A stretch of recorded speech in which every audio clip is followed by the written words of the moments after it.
Hello. So I'm gonna have a guest on Cordon Concepts, who is a fellow poet. So yeah. Oh, there we go. There he is. So yeah. So yeah, he'll come on and have a discussion about being a poet and his journey through life. And yeah, so we'll wait for him to come on and give himself an introduction. So yeah, go ahead. I'll give you another invite.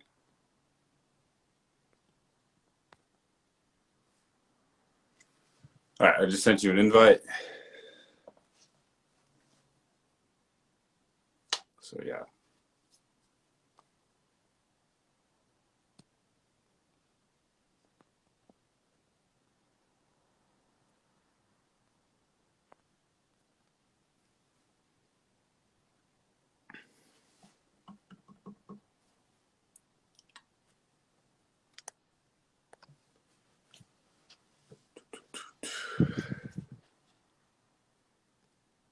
What? Why is he unable to join?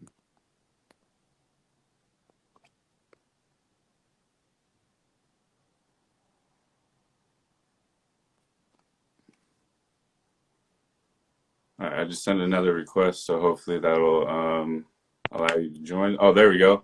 What's up, brother? Yeah, how are you doing today? I'm all right. Yourself? I'm good, chilling on my day off. Thank you for joining me, man. Nice. I really appreciate that. Oh yeah, thank you for inviting me, man. Yeah, all right. So first we'll start off, and I just want you to give yourself an introduction, where you're from, and yeah, where you're representing from, and stuff like that. Yeah, your name, stuff like that. Yeah, man. So my name's Jose Cordon. You feel me? But I on Instagram, folks follow me under Cordon Concepts, which is what I put whenever I'm going out performing and stuff like that. And I'm calling you from Antioch, or I mean, I'm online from Antioch, California. So that's where I'm calling from on the West Coast. I don't. You're on the West Coast too, right? Yeah, Santa Cruz, California. Yeah, that's right. That's right. You're close. You're not too far. You're like a couple hours away, I think. Yeah, it's hot out there, right? It is. I actually think there might be like a I mean, it feels good in here, but outside, I was out there earlier. I think there might be like a little fire going on somewhere because it kind of like it has like that little color out there. You feel me? Yeah. There is a fire going on because it's hazy over here too. You know what I mean? Yeah, yeah. So it is. It is warm. Yeah. All right. So I just want to jump into. I was listening to a couple of your poems the other day, man, and one Right. couple lines really a couple of them really stuck with me. So wise pain. I kind of wanted to talk about that if you're down to start off about that. And a good line that I really resonated with me is wishing he could yell his heart back to its original condition. And I Mhm. kind of want to connect with you and kind of see what the man behind the poetry, you know what I mean? Yeah, And yeah. see kind of like when we first spoke, we kind of talked about like my poem, the meaning behind it, and how I was feeling at the time I wrote that. And I kind of wanted to see with you where you were feeling at the time you wrote this one. Yeah. Well, this one was actually this poem was inspired by a situation I was with, not pretending to myself, but I saw a young man cry, and so the poem was an attempt to kind of deal with that myself, I guess. You know, at the time I knew it affected. At the time, um, whenever you're out working with folks, and whenever you're out hearing their stories and trying to help them in some way, shape, or form, oftentimes those stories can attach to you, Yeah, and those experiences can attach to you. Um, so essentially, right, that poem was a way for me to kind of deal with what happened that day because it was very moving. I mean, it was very it shook me to the core. yeah, You man. you you know and so not only and so it was me coming to grips with how it made me feel, but also the understanding of holy shit, that young man, it has that all in there, you know. So the knowledge of both of these two things um, is what led me to write that to write that poem, Wise Pain. And what was going on through my mind was those two things, man. Just me trying to come to grips with it and like, holy fuck, and just trying to process it. I mean, and I wrote it like I mean, that happened a few years ago, so it took me a while to actually process that. But so that was one thing on my mind, and also the actual individual who went through that was on my mind, you know, and just knowing that you know, they're gonna be walking with that forever. Yeah, yeah, I definitely understand, man. That's awesome. Have you recited that poem to the person? I have not. I have Oh, wow. not. And so yeah, so this is a young person I actually work with. Um and so the way that I wrote it was a little bit vague Yeah, for yeah, that particular reason. yeah. I What personally was thought it was about yourself. yeah, and when I listen to it though, I can't hear myself in it. Yeah, But I like the actual me in it. And but that only happened after I wrote it and I heard it again. Right. yeah, But when I originally wrote it, it was intended as me telling a story that I was a part of, but not that I was the main subject of. yeah, Um, but I wrote it in a way where it could still be where I felt like a lot of different folks might be able to relate to, because I thought that was, well, I know, I don't think I know that feeling is very common, yeah, because I could tell you that story, but I could tell you a bunch of other stories too. You yeah, know, with similar feelings. It's just that I had never experienced that breakdown, but the actual stories that could break you down, I know so many of them. And so I did it. And so when I wrote that poem, and I haven't recited it to that person, and maybe one day I will, maybe one day I won't. You yeah, know that, and they might not even know they might not even know that they might never know that I wrote that, yeah, right? yeah. And but I would like to talk to them again, and there might be a way I can make it happen. Who knows? But I would like to talk to them again, just to see, man, how they doing. Yeah. And are you doing a lot of work with like mutual aid work with youth and stuff? No, not at the moment. Right now, I'm doing housing work. I'm doing housing work, and I'm working with day laborers. Yeah. Oh, okay, cool, cool. And last time we were talking, you used and also another poem that I wanted to get into as well is the let's see, let me check out my notes. Is the one of the ones first I saw is the one that you're talking about being the firstborn of your family in the United States. Oh, yep. And man, in both of these poems, I can feel myself being in these poems. You know what I mean? And when you speak, I can feel like you're a solid poet, man. And when I can feel Appreciate it. like your voice, you can feel the pain, you can hear the pain, and you can feel it's coming from your heart. So I kind of wanted to speak on like if you're comfortable with speaking on your parents and being from Guatemala and stuff like that. Well, what would you like to know? 'Cause my mom's actually from El Salvador, so my pop's from Guatemala, and my mom's from El Salvador. Yeah. It's some Okay. Let's talk about Guatemala first. When did your mom come over? Or your you said your mom? my pop's from Guatemala, my mom's from El Salvador. Okay, your pop's from Guatemala. When did he come over to the United States, and when did they meet? He he probably came over like in 90 or like 80, like 88 or something like that. And they met in San Francisco. Maybe like 90, like yeah, maybe like 90 or 91. That's awesome. Yeah, so yeah, and then she came. He might have came a little before that then, because I think she came after him. I actually don't know the exact days, but I do know it's around like either like 90 and between like 85 and like 90, like around that era. Okay, and then that's awesome, man. And yeah, I was watching a couple of things on Guatemala, and Yeah, the indigenous people out there, man, are some amazing people. I was watching something on the drunken horse races, and the indigenous people out there look exactly like native indigenous people here. And I think like I'm trying myself to get rid of like saying Latino or Hispanic, and I kind of wanted to see your thoughts on people reclaiming the indigenous name, and if you yourself are willing to are trying to do that as well. I think it's important to understand that I myself am a combination. And so for me to say I am just indigenous would then be to deny a complete other side of myself. Yeah, For me to say I am just European would then be to deny another half of myself as well. So for me personally, I'm trying to come to grips with the combination of both. And I'm trying to come to grips with the understanding that I am both. yeah, And that is, for me, that's an unavoidable fact. You know, and so I'm trying to live my life we're trying to come to grips with how do those two things mesh now that I am me. And yeah, that, and now that it's no longer those times, it's I am here, and the reality is I have those two things. So what do I hate my other half?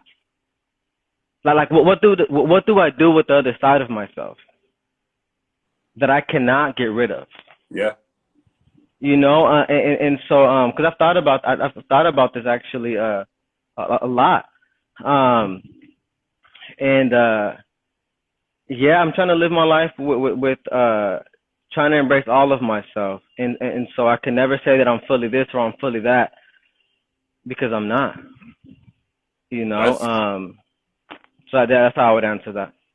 that's a really good that's some really good points, man. Honestly, because I myself, like we were talking before, and I was born and raised on a reservation with Native Americans, but I myself I was adopted the first day I was born.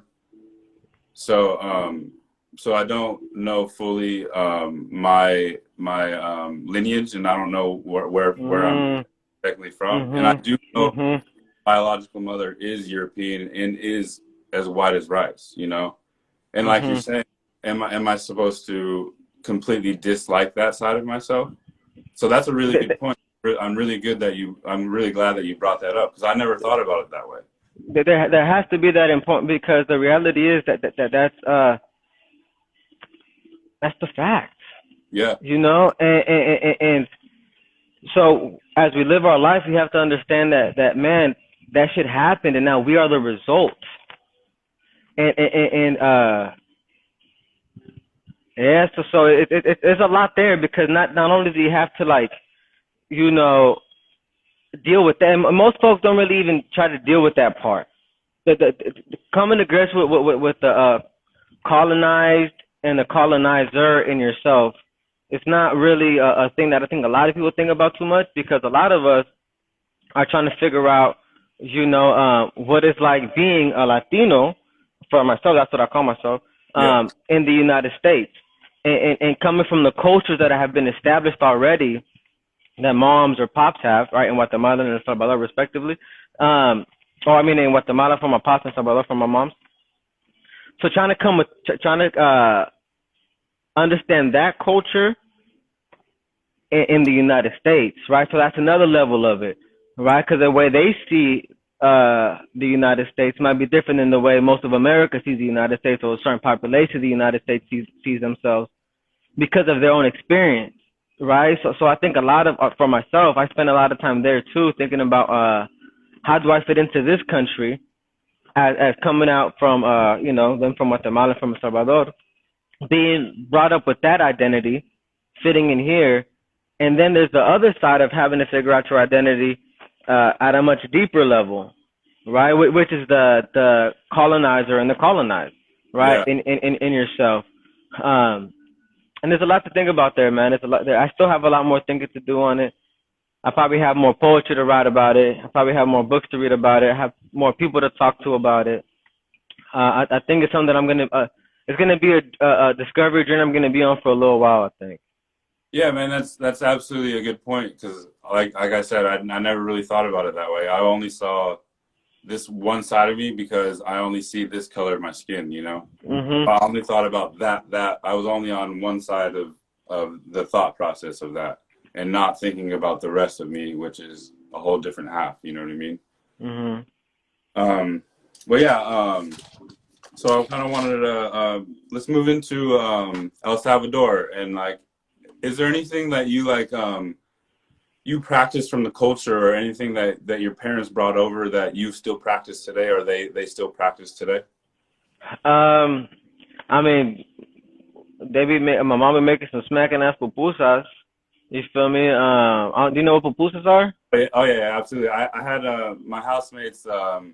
They were from El Salvador actually, and yeah, they used to get down, and yeah, they were cool. They were a cool father and son combo that just came over actually, and the son, he had a situation that he had to deal with the ICE detention center, so Oh man. we got him out though, and yeah, he's living his life and working and having fun here in Cali now, so that's all love, you know what I mean? So yeah, I've heard of those, and I've Yeah. had their bomb. So that pupusas, uh, my mom liked a lot of outside stuff, a lot of harvesting, you Yeah. know. So she'll do like a lot of mint and like teas and herbs and little like little remedies, right? So I could say that as well, you know. Um, and that's probably about it, man. Um, that's probably it. Yeah. Yeah. Okay. Yeah. Have you ever been over there to either of those spots? I've been to I've been to both spots. Yeah, I've been to Guatemala and Salvador. I've been to Guatemala. I spent more time in Guatemala. Okay. Um, but I haven't been back there, man. Like in probably like 15 years, man. Oh wow. Just about. Yeah. Uh, well, first of all, my folks didn't have papers for a while, and then when they did get papers, or I mean their citizenship, Yeah. I went back to Guatemala and El Salvador, or I went to Guatemala and El Salvador, and then I went again, just with my pops, because I went one time with like the whole little family, my mom, my little sister, little family trip, and then the next time I went alone, just myself, my pops, and so that was really cool. Spent most of my time in Guatemala, but then like the one cousin that I was really close to out there, you feel me? Well, he's here now, and he's in LA now. You Oh feel nice. me? He's in LA and stuff, and so you know, I want to go back at I am gonna go back at a certain point. I need to get my passport fixed. It's expired right now, but I will go back again. And in terms of my mom's family, man, she had a little family. My grandpa was a little all over the place, and for them it was just really my mom, my auntie, and my grandma, and then my auntie and her family are now in Georgia, and my grandma she's coming over here all the time, and I'll go back over there too. But when we go back over there, it's the family is so small that you feel me. It's really just my grandma, like pretty much, and then like and the other family is like my mom's like aunties and like you feel me like the older generation that when I've gone back, um, we'll talk to them. But most of my family that I've been close to now is in Georgia, right? Okay. So yeah. Sounds good. It sounds like everybody's over here in the United States. You know what I mean? So, and are they from like super populated areas or is it like mostly like jungle type areas? From my mom, well, my dad is from a little town. I can't say that it's highly populated, but it's not like a jungle area. Um, in in El Salvador, it's for sure more of a, it's more developed now. I mean, it's Yeah. but definitely more jungle-ish than you might expect. If that's the way if that's that's how you want to put it. Um, but yeah, definitely El Salvador has a bit where my mom's from. The town that she's from is definitely a lot smaller, um, a lot more jungle-ish, in comparison to my pops, which is more of like a little town. You feel me? More of an established little town. Still very close to the jungle area, but a town. You feel me? More Okay. of a town. Yeah. Yeah. Okay. Yeah. It sounds like a little bit like my hometown. It's like, it's in the woods a little bit, but it's not crazy out there. And are you a fluent Spanish speaker? Yep. Oh, awesome. Because I was watching some stuff earlier on YouTube, and they were talking about there was 22 indigenous languages in Guatemala. There's a lot. Matter of fact, in El Salvador right now, they're doing a program, I believe, to actually teach the indigenous language to the children again in the schools. Just because a lot of the folks stopped speaking it, at least in El Salvador, because at a certain point, anybody that spoke it, well, I mean, they just nobody wanted to speak it because everybody like would snitch on you and things like Yeah, that. yeah, So it became like a thing people practiced on the low, yeah, amongst little groups, and you fast forward now in a like a lot of the teenagers now, when like the older folks will like talk to them, and this is stuff me and my mom were watching something together about this the other day actually, and a lot of the youngsters are a little bit like teenager age. They're a little bit more ashamed, like they'd rather talk to you in Spanish, uh-huh. right? Or they'd rather talk to them in Spanish. That's like the little viejita. That's what they're talking about, right? And they're like, yeah, we'll try to talk to them in the tongue, but they just respond in Spanish, right? And so they're trying to get them real young to learn the language, right? So they kind of grow up with it, and it's pretty cool actually what they're doing. And in Guatemala, I'm not sure how many indigenous languages there are, but I wouldn't doubt that there's. You said 22? Yeah, in Yeah, Guatemala, 22. yeah, I wouldn't doubt it. Yeah, that's cool, man. I think that's really rad. Because that's kind of the same thing that happened with the Native Americans. You know what I mean? If anybody spoke the language, they kind of just like would be punished for it, or Exactly. yeah. So it's unfortunate that these languages have been kind of died out, but it's cool to see like what you're saying, that it's like kind of being ramped up and brought Yeah, back. it's interesting to learn about them because language functions differently. And so certain words just can't be translated. Sometimes just language functions differently for different folks, and so it's interesting to learn how different, like the meanings and the messages language can put forth. Because certain sentences you just can't write them in certain languages because Yeah, there's certain word, and so it's real interesting.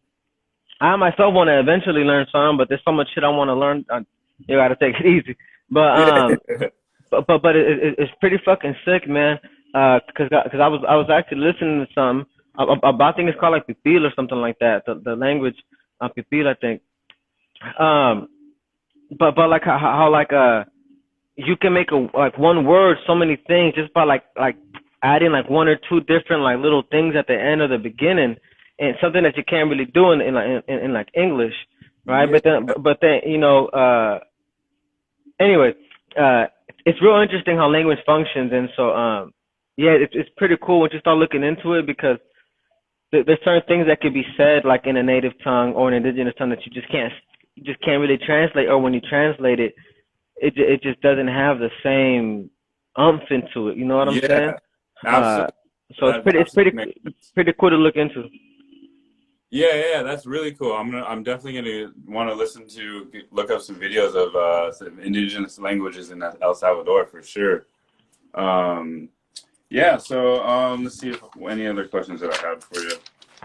Sorry, I took a bunch of notes on your poetry earlier, so I was like, I got a bunch of it. Oh, So it's good, man. We could keep yeah, talking yeah, about that. I kind of wanted to talk about. Did we already talk about? Oh, the harvest. I wanted to talk about a little bit. Mhm. You know what I mean? And a line that I really liked at the end was, "La cosecha is here from seeds that you planted, and it isn't close to finished yet." So, Mm. in that whole one, you're kind of talking about the government and stuff like that. So, I just wanted to kind of see your thoughts behind that, and Yeah. yeah, talk about that poem a little bit. So so the harvest. I like that poem a lot. It's a pretty cool poem. I really like that Um, too. so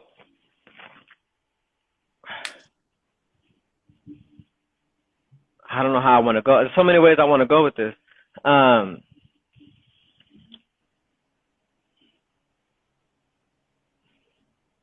There is a lot of history out there. It's Yeah. all history. It's all history. Most of us, it took me a while for me to understand some of the history. And I'm still learning. Yeah. But one day I was like, why the fuck are things the way they are? What the fuck? And I was trying to figure out my role in things, and in the Latino role in things. And I know we talked about that earlier, how you're trying to get away from that. I mean, like you're saying, I know there's folks that are, right? And I know there's a lot of folks that are actually. Myself, I'm still that's still kind of how I identify. And so I was trying to figure out what that role was, right? What role did I play? Did my family play? Did the people around me play? And so I started looking into it. And learning about our history here in the United States as we know it, then led me to kind of look at more the, Latin America and more that side of things and how that developed. And well, I guess we'll talk about just the harvest for itself from the United States. So the United States for many years has intervened in many ways and in many forms all over the world, Latin America being no exception. Matter of fact, Latin America probably being the place outside of the United States that they've intervened the most because it's on their side of the hemisphere. So they went down there and but I want to preface, I want to say this before I go on.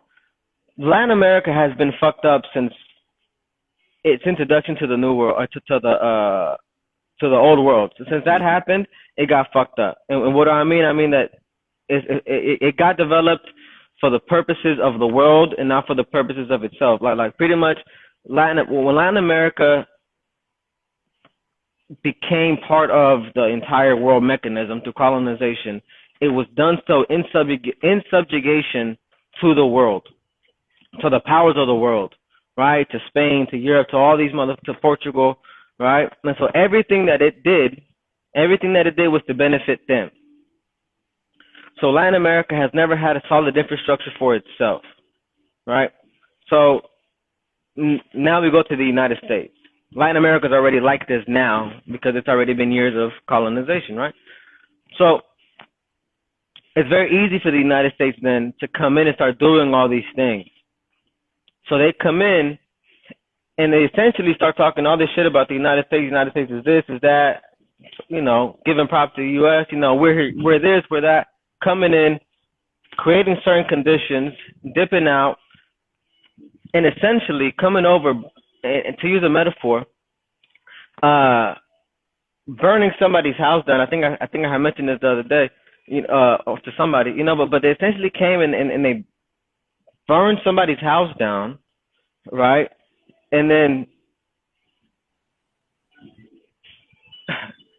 there's a big ass house next to you, and they're like, oh yeah, like they took everything away from you, and then they parade around like they're these big shock, like they're these dope ass motherfuckers, and of course they're gonna come over. If you fucked everything up, you made it virtually impossible for people to live over there, right? But again, it wasn't just them though, because it has always been like that since its introduction to the big world in total, right? Now, when it was just the native people, it wasn't like it was all fucking roses either. You feel me? Because they had their own beef, yeah, and their own struggles. And there's a reason why it was called the Aztec Empire, because it was still an empire. Yeah. The Inca Empire, it's still an empire. So it wasn't like things were all great and dandy back then either, because people still struggled. There were still wars. There was still all this, right? But at least it was done. There was places that still benefited the people of the region, right? Yeah. And they still did, when they did their agriculture, when they did all these things, they didn't do it for most of the time for greed. They did it for to sustain themselves. You feel me? For the most part, I'm sure there was pockets where it might have been different. But then after after the Spanish came over, everything was done purely for exploitation purposes of rich and wealthy. So then when Latin America got its independence, and the United States started coming in like, oh yeah, no, we're gonna help you, we're gonna support you.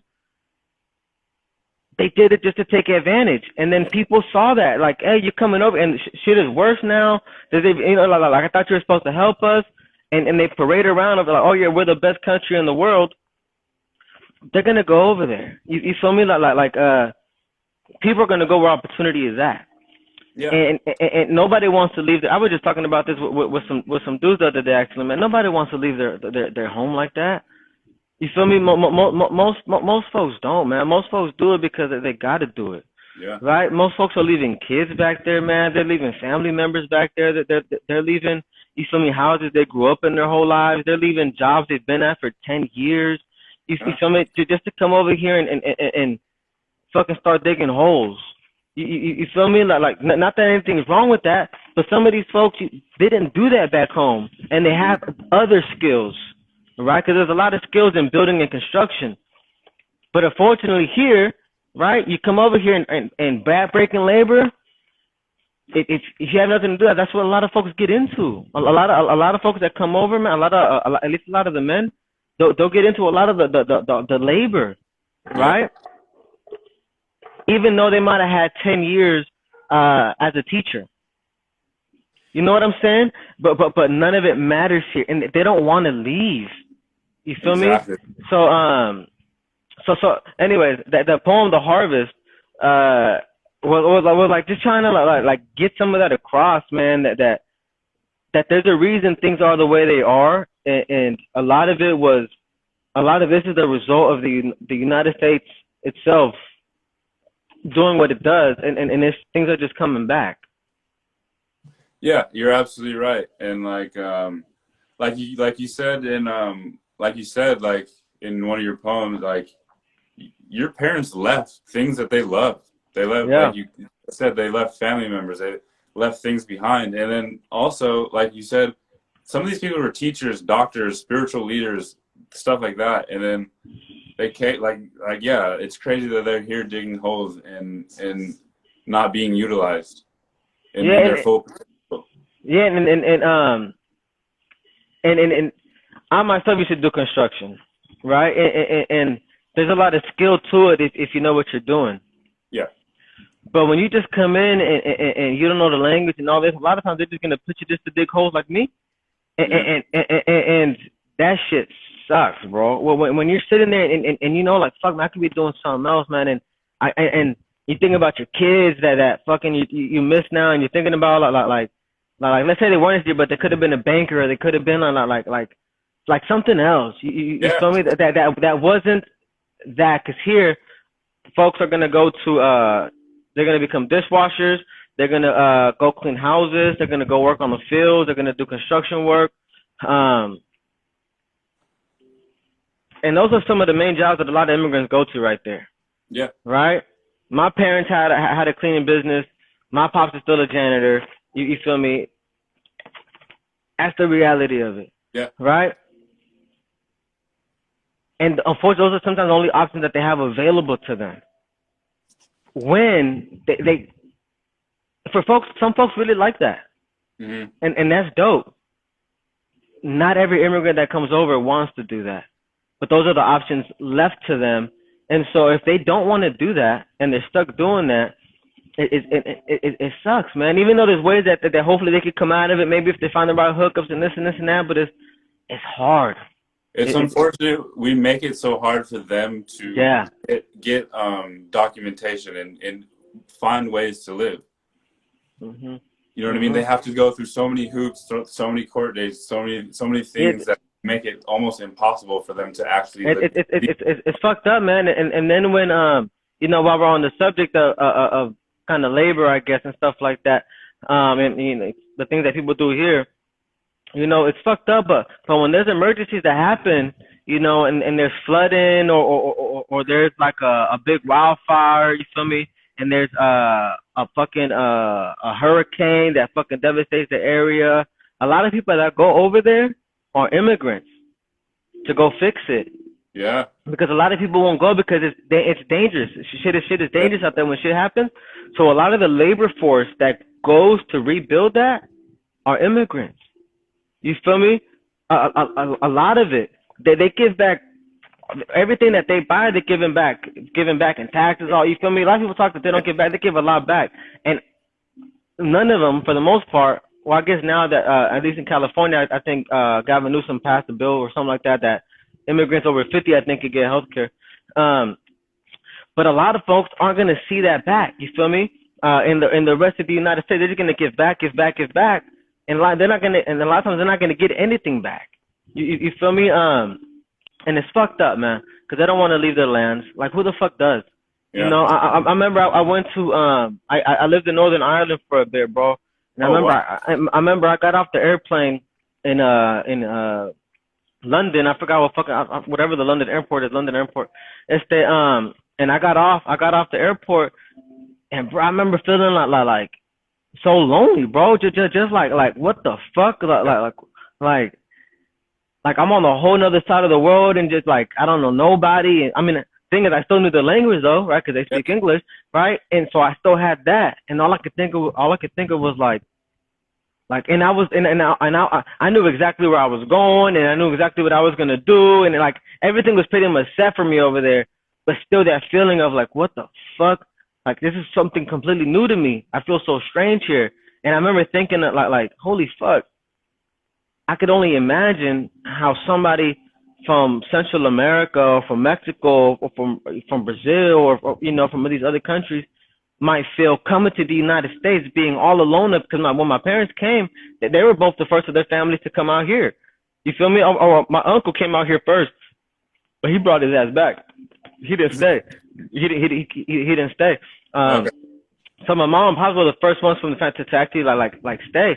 And I could just, and I remember thinking like, man, how the fuck do they deal with that? Like that feeling, because especially back then, bro, cause like I could fucking, well, I was about to grab my cell phone, but you're on my cell phone. I was like about to grab, but especially back then, bro, like now they could pick up the phone, like my mom, right, when she talks to my grandma, right, they could be like on FaceTime, yep, right, little shit like that, or on like Facebook Messenger, a little video, right? Back then they couldn't do that. They had to get the little calling card, right, and then do all this, and it just, the methods of communication were a lot harder.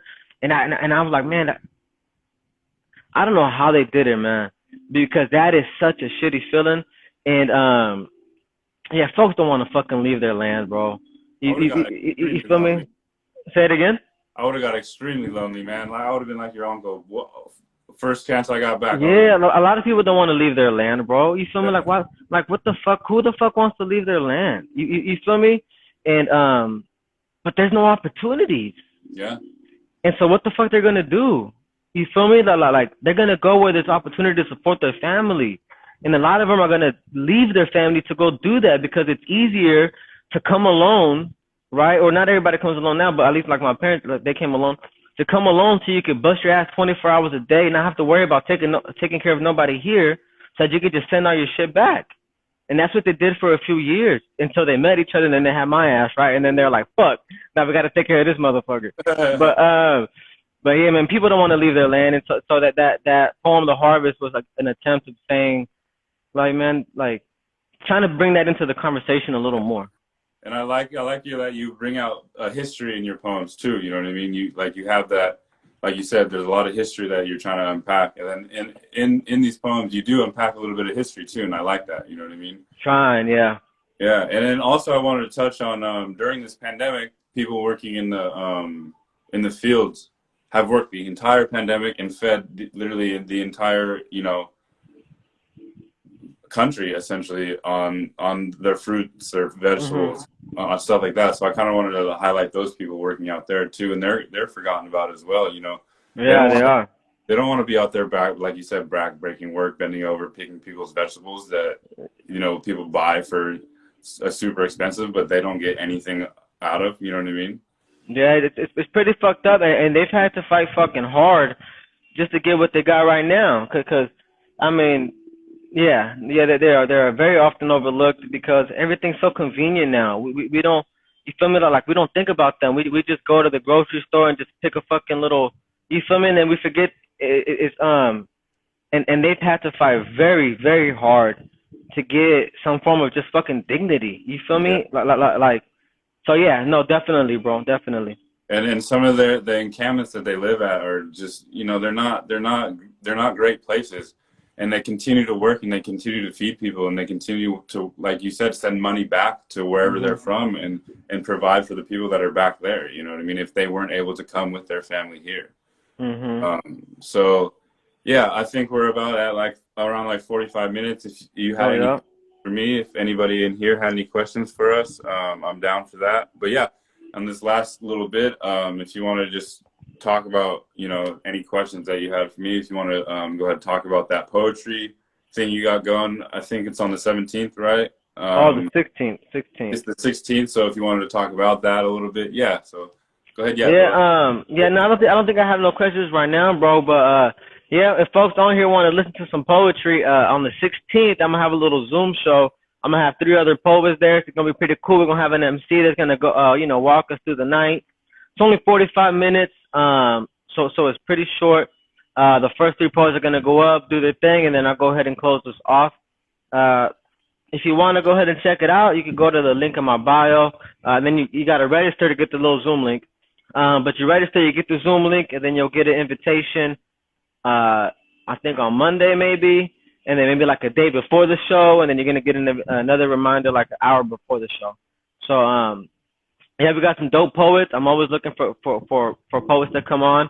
However, just for folks, just so folks can know this, the type of poetry oftentimes I invite onto the show, because this is gonna be the third one, is I like to rhyme in a lot of my poetry, and so that's usually what I'm looking for is for like some rhyme. And so if anybody's interested, right, send me like some poems of you like rhyming, and also each poet on there gets $50 as well. Um, so yeah, so send me that stuff. And maybe you could be part of the next show that I want to have. Is going to be in November. So again, it's going to be three poets again, 45 minutes again on Zoom. It goes by fast.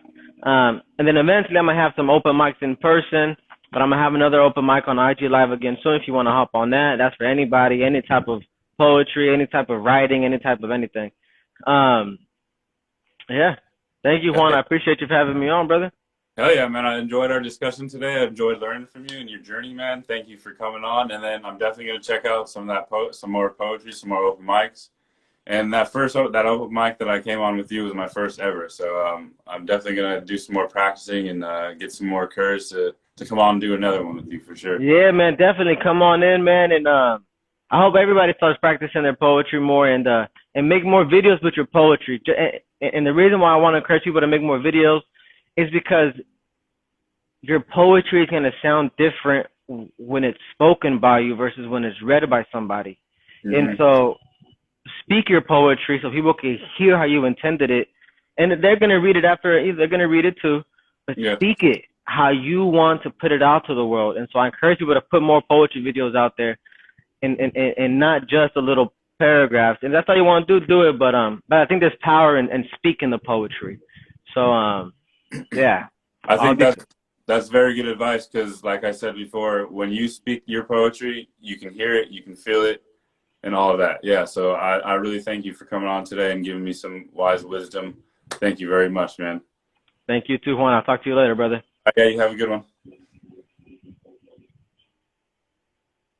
All right, everybody, thank you for joining me today. Everybody that watched, if anyone who has any questions or wants to join me for this discussions called Burn the Wagon series, if you're a person of color that has a cool story or has some poetry or anything that you want to discuss, definitely hit me up, follow me, and yeah, thank you. Peace, love, and happiness.